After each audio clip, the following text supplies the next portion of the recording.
We will be victorious if we have not forgotten how to learn. There is no democracy without socialism, and no socialism without democracy.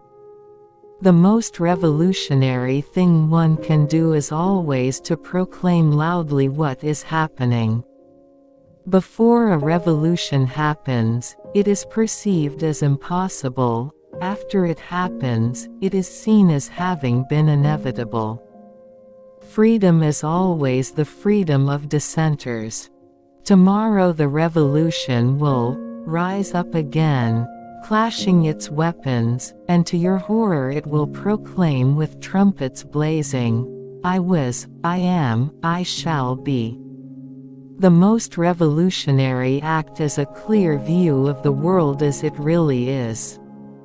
Capitalism, as a result of its own inner contradictions, moves toward a point when it will be unbalanced, when it will simply become impossible. Without general elections, without freedom of the press, freedom of speech, freedom of assembly, without the free battle of opinions, life in every public institution withers away, becomes a caricature of itself, and bureaucracy rises as the only deciding factor. History is the only true teacher, the revolution the best school for the proletariat. It is in the tiny struggles of individual peoples that the great movements of history are most truly revealed. The masses are in reality their own leaders, dialectically creating their own development process. Being human means throwing your whole life on the scales of destiny when need be, all the while rejoicing in every sunny day and every beautiful cloud. Tomorrow the revolution will already raise itself with a rattle, and announce with fanfare, to your terror, "I was, I am, I will be."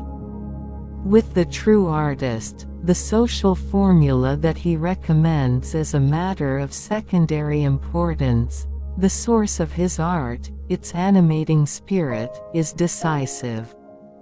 Freedom for supporters of the government only, for members of one party only, no matter how big its membership may be, is no freedom at all. Freedom is always freedom for the man who thinks differently. The clergy, no less than the capitalist class, lives on the backs of the people, profits from the degradation, the ignorance and the oppression of the people. Life is singing also in the sand crunching under the slow and heavy steps of the guards, when we know how to listen to it. The more that social democracy develops, grows, and becomes stronger, the more the enlightened masses of workers will take their own destinies, the leadership of their movement, and the determination of its direction into their own hands. Only to the rude ear of one who is quite indifferent does the song of a bird seem always the same. Without general elections, without unrestricted freedom of press and assembly, without a free struggle of opinion, life dies out in every public institution, becomes a mere semblance of life, in which only the bureaucracy remains as the active element. I want to affect people like a clap of thunder, to inflame their minds with the breadth of my vision, the strength of my conviction and the power of my expression. I want to burden the conscience of the affluent with all the suffering and all the hidden, bitter tears.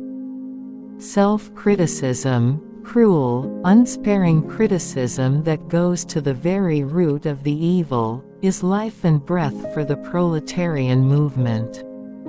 The masses are the decisive element, they are the rock on which the final victory of the revolution will be built.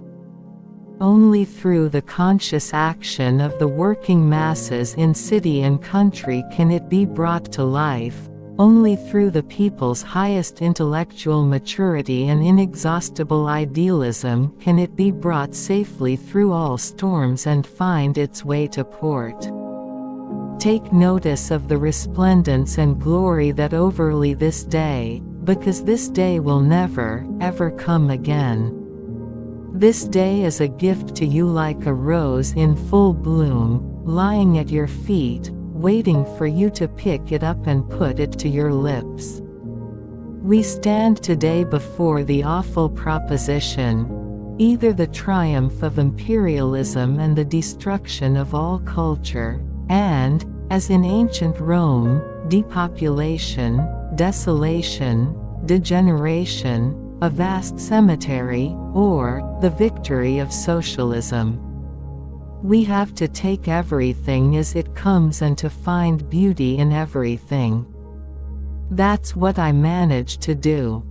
Clearly, not in critical apologetics but penetrating and thoughtful criticism is alone capable of bringing out the treasures of experiences and teachings.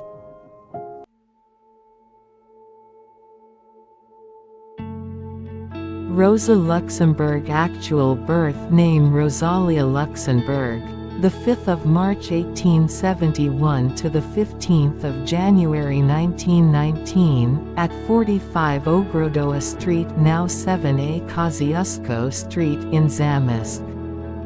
The Luxemburg family were Polish Jews living in the Russian sector of Poland, after the country was partitioned by Prussia, Russia and Austria almost a century earlier. She was the fifth and youngest child of Edward Eliash Luxemburg and Lena Lowenstein. Successively, she was a member of the Proletariat Party, the Social Democracy of the Kingdom of Poland and Lithuania (SDKPIL), the Social Democratic Party of Germany (SPD), the Independent Social Democratic Party (USPD), the Spartacus League (Spartacus Bund), and the Communist Party of Germany (KPD). Rosa Luxemburg was a Polish and naturalized German revolutionary socialist, Marxist philosopher and anti-war activist. Due to her pointed criticism of both the Leninist and the more moderate social democratic schools of Marxism, Luxemburg has always had a somewhat ambivalent reception among scholars and theorists of the political left. Nonetheless, Luxemburg and Liebknecht were extensively idolized as communist martyrs by the East German Communist government. The German Federal Office for the Protection of the Constitution (BVS) asserts that idolization of Luxemburg and Liebknecht is an important tradition of the 21st century German far left. Despite her own Polish nationality and strong ties to Polish culture, opposition from the PPS due to her stance against the 1918 independence of the Second Polish Republic and later criticism from Stalinists have made her a controversial historical figure in the present-day political discourse of the Third Polish Republic.